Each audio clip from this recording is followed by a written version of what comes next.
રાજકોટ તાલુકા police સ્ટેશનમાં એક રેપની જે ફરિયાદ નોંધાણી તેમાં આ ગામના ફરિયાદી બેન અગાઉ 2022માં સુરતથી કેશોદ જતા હતા ત્યારે લક્ઝરીમાં આ ગામના આરોપી રાહુલભાઈ લાખાભાઈ હુંબલ રહે ટીમીસ ગામ તાલુકો વંથલી જિલ્લો જુનાગઢ નાવ સાથે સંપર્ક થયેલ.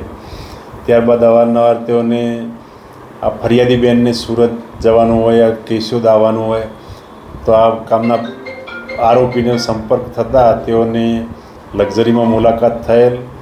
ત્યારબાદ તેમનો પરિચય થયેલ અને ત્યારબાદ પ્રેમમાં પરિણમેલ અને ત્યાર પછી અવારનવાર આ ગામના આરોપીએ ફરિયાદી બેન સાથે મરજી વિરુદ્ધ શારીરિક સંબંધ બાંધેલ. લગ્ન કરવાની લાલચ આપી અને બેન સાથે અવારનવાર શારીરિક સંબંધ બાંધેલ અને ફરિયાદી બેનના પતિ સાથે છૂટાછેડા લેવડાવેલ વગેરે હકીકત છે.